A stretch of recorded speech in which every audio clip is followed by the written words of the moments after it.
Harbouring dreams of a career in professional football has driven young players for generations.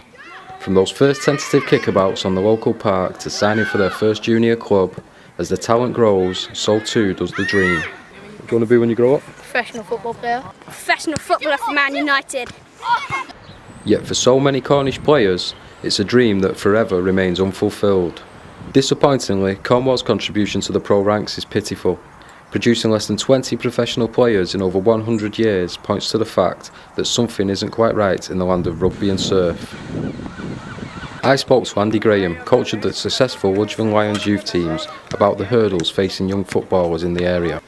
My biggest problem is facilities, especially where I live at Carby Space. No facilities for the kids whatsoever. Kids are breaking into the school to use the pitch. Second thing is that nobody comes down here and gives it much support. You've got Plymouth and Torquay. Torquay charge players to go and get coached. Plymouth try and do what they can, but obviously they've not got much money either.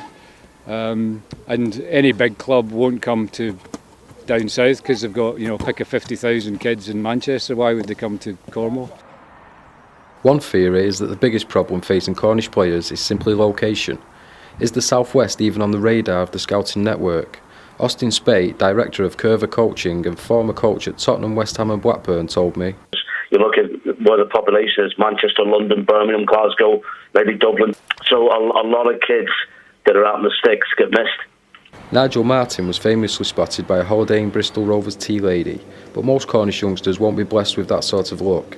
I spoke to Dan Inch, Cornwall FA Football Development Officer, about the struggle facing Cornish footballers, but also with the potential for a brighter future.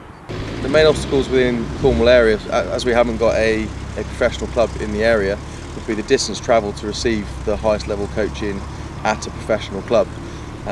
Just from here, it's over an hour and a half really to get to Plymouth, which is the closest club, and that's a big impact on the parents, the big ask of the parents. Most of the time the players then are spent travelling. What we have got in place in Cornwall now is a set of development centres run by FA appointed football development officers, including myself, which look at the brightest talent from the ages of 8 upwards. But all of the centres are run by UEFA B licensed coaches, which is better than some of the development centres that are down here.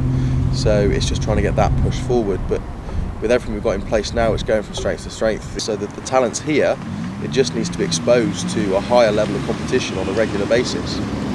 So it seems there is hope that the next 100 years may yet herald an upturn in the number of youngsters from the county forging a career in the beautiful game.